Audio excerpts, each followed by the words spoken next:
আসসালামু আলাইকুম এভরিওয়ান। আজকে আমরা কাজল রেখা রিভিউ করব। 400 বছর আগের একটি বাংলা রূপকথা, যেটা 2024 সালের শুরুতে মুক্তি পায়। ছবির শুরুতেই দেখা যায় একজন সওদাগরের কাছে কাজল রেখার বাবা জুয়াই সব কিছু হেরে যায়। হেরে গিয়ে তার কৃতদাস থেকে শুরু করে সব রাজা থেকে প্রায় ভিখারি পর্যায়ে চলে আসে। একটা সময় আশেপাশ থেকে কাজল রেখার জন্য বিয়ের প্রস্তাব আসতে থাকে। দেখা যায় তারা গরিব বলে খুব বয়স্ক লোকজন কাজল রেখাকে বিয়ে করতে আসতেছিল। এটা দেখে কাজল রেখার বাবা নদীর পাড়ে বসে কান্না করতেছিল। একজন দরবেশ এসে তাকে একটা পাখি দেয় যার নাম ধর্মসুখ, এবং একটি আংটি দিয়ে বলে যেন এটি সে বিক্রি করে বাণিজ্য করতে যায়। তো কাজল রেখার বাবা যখন আংটিটা নিয়ে বিক্রি করতে যায় এবং বিক্রি করার পর সে কিছু টাকা পেয়ে সে তার বাণিজ্য শুরু করে, প্রায় 6 মাস পর তাদের সব সুখ আবার ফেরত আসে। এরপর তারা মেনলি চিন্তিত হয়ে যায় কাজল রেখার বিয়ে নিয়ে, যে এবার তারা তাদের মেয়েকে বিয়ে দিতে চায়। তো তারপর তারা আবার ধর্মসুখের কাছে যায়। তখন ধর্মসুখ জানায় যে তাদের মেয়ের বিয়ে আগিয়ে হয়ে গেছে, তারা যেন তাদের মেয়েকে বনবাসে দিয়ে আসে, ওখানে যে কাজল রেখার স্বামী আছে। তো যেই কথা সেই কাজ, কাজল রেখার বাবা মেয়েকে নিয়ে বনবাসে যায়। বনবাসে যাওয়ার পর একটা সময় কাজল রেখা খুব ক্লান্ত হয়ে যায়। কাজল রেখা জানতো না তাকে বনবাসে নিয়ে যাওয়া হচ্ছে। ক্লান্ত হয়ে কাজল রেখা তার বাবাকে বলে যে বাবা আমি পানি খাবো। যখন তার বাবা পানি আনতে যায়, এমন সময় কাজল রেখা একটা মন্দির দেখতে পায়। মন্দিরটা হঠাৎ করে দরজা খুলে যায়। কাজল রেখা ভেতরে গিয়ে কৌতূহলবশত যেই দেখতে যাবে, এমনি দরজা বন্ধ হয়ে গেছে। তো কাজল রেখার বাবা এসে মেয়েকে খুঁজে না পেয়ে যখন আশেপাশে ডাকতেছিল, তখন কাজল রেখা ভিতর থেকে বলতেছিল বাবা আমি আটকে গেছে। তখন তার বাবা বুঝতে পারে এবং কাজল রেখাকে সব কিছু খুলে বলে যে ধর্মসুখকে বলেছিল এমন এমন কথা, তুমি ওখানেই দেখো, হয়তো তোমার স্বামী আছে, আমি যাচ্ছি, আর যদি তুমি আবার আসার চেষ্টা করো তাহলে তোমার অমঙ্গল হবে। এই কথা শুনে কাজল রেখা কাঁদতে শুরু করে। এমন সময় মন্দিরের ভেতরে একজন পণ্ডিত আসে। পণ্ডিত এসে কাজল রেখাকে তার স্বামীকে দেখায়, সূচ রাজা। পণ্ডিত কাজল রেখাকে বলে যে তার সমস্ত শরীরে সূচ বেঁধা এবং সে এখন মৃত আছে। তার প্রত্যেকটা সূচ গা থেকে একটা একটা করে তুলতে হবে তোমাকে, এবং চোখের সূচ 2টা ব্যতীত। চোখের সূচ 2টা তোলার আগে তুমি একটা পাতা দিয়ে রস বানাবা, তারপর তুলে ওই পাতার রস কুমারের চোখে দিলে কুমার আবার জীবিত হয়ে যাবে। তো কাজল রেখা কুমারের সকল সূচ খুলে চোখে 2টা সূচ রাখে। সে ভাবে যে সে গোসল করে এসে সূচ 2টো উঠবে। যখনই সে গোসলে যায় তখন সে দেখতে পায় একজন দাসী নিয়ে যাচ্ছে। তো ওই লোক বলে কাজল রেখাকে যে আপনার কি দাসী লাগবে? তখন কাজল রেখা বলে আমার চুড়িগুলা ব্যতীত তো আমার কাছে আর কিছু নাই, আপনি কি চুড়ি দিয়ে দাসীকে দিবেন? তখন সে দাসীকে দিয়ে দেয়। তো যেহেতু হাতের কঙ্কন দিয়ে দাসীকে কেনা হয়েছে, কাজল রেখা তার নাম দেয় কঙ্কন দাসী। সেই কঙ্কন দাসীকে বলে যে তুমি ওই পাতার রসটা বানিয়ে রাখো, আমি এসে কুমারের চোখে দিলে কুমার সুস্থ হয়ে যাবে। দাসী কী করে, সে তাড়াতাড়ি করে এসে পাতার রস বানিয়ে কুমারের চোখে সূচ উঠিয়ে দিয়ে দেয়। সাথে সাথে কুমার জীবিত হয়ে যায়। জীবিত হয়ে এসে দাসীকে বলে তুমি কী চাও?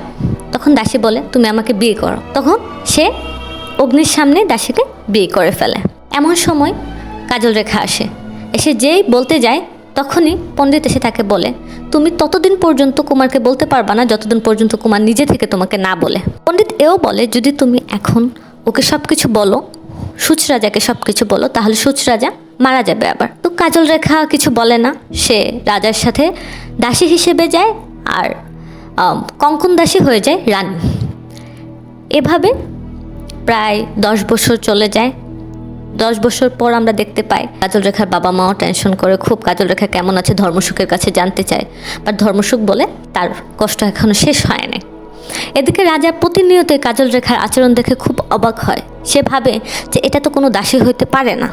সে প্রতিনিয়তই কোনো না কোনো উপায়ে কাজল রেখার কাছে গিয়ে বলে যে তুমি কে আমাকে বলো, কিন্তু কাজল রেখা বলতে পারে না, কারণ তার নিষেধ আছে। যদি সে এখন তার পরিচয় দেয় তাহলে রাজা আবার মারা যাবে। রাজার চিন্তা বাড়তেই থাকে, সে কাজল রেখাকে নিয়ে সারাক্ষণই চিন্তা করতে থাকে। তো এইসব চিন্তা থেকে বের হওয়ার জন্য রাজা একদিন ভাবে যে সে দেশ ভ্রমণে যাবে। এজন্য সে কাজল রেখাকে এবং রানীকে দুজনকেই বলে কি আনতে হবে। রানী তার ইচ্ছে মতো অনেক কিছুর নাম বলে, কিন্তু কাজল রেখা শুধু বলে তাকে যেন একটা ধর্মসুখ পাখি এনে দেওয়া হয়। সূচ রাজা দেশ ভ্রমণে গিয়েও শুধু কাজল রেখার কথাই ভাবে। সে কোনো মতেই যেন কাজল রেখার কথা তার মাথা থেকে সরাইতে পারতেছিল না। এদিকে কৃতদাস এসে বলে সে রানীর সব কিছু পেয়েছে, কিন্তু কাজল রেখার ধর্মসুখ পাচ্ছে না। রাজা আশেপাশে খোঁজ নিতে থাকে। সে বলে যে ধর্মসুখ পাখি আমি নিয়ে যাব, যেহেতু আমি তাকে কথা দিয়েছি। খুঁজতে খুঁজতে রাজা কাজল রেখার বাবার কাছে চলে আসে। এসে বলে আমি তো শুনেছি আপনার কাছে ধর্মসুখ আছে, আমার একটু লাগতো। কাজল রেখার বাবা খুব খুশি হয়। সে বুঝতে পারে যে কাজল রেখাই পাঠিয়েছে। তখন সে ধর্মসুখের কাছে যায় এবং ধর্মসুখ বলে তুমি যেন কোনো মতেই পরিচয় দিও না, তুমি আমাকে তাকে দিয়ে দাও। সূচ রাজা ধর্মসুখকে নিয়ে চলে যায়। এদিকে কাজল রেখার বাবা খুশির সংবাদ দিতে এসে দেখে কাজল রেখার মা মারা গেছে। ওইদিকে কাজল রেখা ধর্মসুখকে পেয়ে খুবই খুশি, কিন্তু রাজার কাজল রেখাকে নিয়ে কৌতূহলের শেষ নেই। সে ভাবে এবার যে করেই হোক আমি কাজল রেখার পরিচয় জানবই। তখন সে সোনাধর নামে কাঞ্চনপুরের রাজপুত্রকে, যে তার বন্ধু, তাকে দাওয়াত দেয়। বলে যে এই উসিলায় কাজল রেখা এবং রানীর মাঝে পার্থক্য দেখতে পাবো। সোনাধরও খুব অবাক হয়ে যায়, না এটা তো কোনো দাসীর কাজ হতে পারে না। এরই মাঝে সোনাধর আবার কাজল রেখাকে পছন্দ করে। সে রানীর সাথে বসে চক্রান্ত সাজায় কিভাবে কাজল রেখাকে এখান থেকে বের করে নিয়ে সে বিয়ে করতে পারে। এরই মধ্যে দেখা যায় কেউ একজন কাজল রেখার ঘরে প্রবেশ করেছে এবং এটা রাজা জেনে ফেলেছে, কিন্তু কাজল রেখা তার কিছুই জানতো না। সবাই তাকে অপমান করা শুরু করলো, মানে তাকে বাসায় রাখা যাবে না, সে অনেক বড় অন্যায় করেছে, এসব কাজ এই রাজ্যে চলবে না। তখন কাজল রেখা জানায় আমি কিছুই করি নাই, চাইলে ধর্মসুখকে জিজ্ঞেস করতে পারো, ওই যে পাখিটা। তখন পাখিটাও বলে যে মেয়ের কপালের দোষ, দাও বনবাসে। তখন আবার কাজল রেখাকে বনবাসে দেয়। এমন সময় যে সোনাধর কাঞ্চনপুরের রাজপুত্র, সে কাজল রেখাকে জানায় সে কাজল রেখাকে পছন্দ করে, তাকে বনবাসে যেতে হবে না, সে যেন কাঞ্চনপুরে যায়, সেখানে সে রানীর মতো থাকবে। কাজল রেখা তার কথা অমান্য করে নদীতে ঝাঁপ দেয়। সোনাধর আবার তাকে উঠাই নিয়ে এসে খুব মারধর করে এবং শিকল দিয়ে বেঁধে রাখে। একসময় কাজল রেখা রেগে গিয়ে বলে নদীর পানি যেন সব বালি হয়ে যায়, চর হয়ে যায়।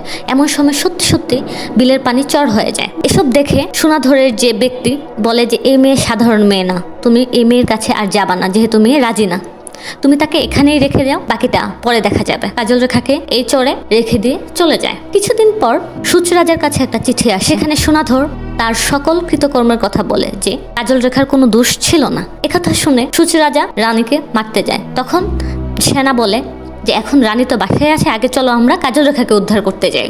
তখন সোনাধর এবং সূচ রাজা মিলে সেই বিলের কাছে যায় যেখানে কাজল রেখা খুব কষ্টে দিন পার করতেছিল, কিন্তু তারা গিয়ে কাজল রেখাকে আর পায় না। কাজল রেখা মূলত যখন মৃতপ্রায় অবস্থা, তখন আরেক রাজ্যের এক রাজা এসে কাজল রেখাকে উদ্ধার করে। সেই রাজা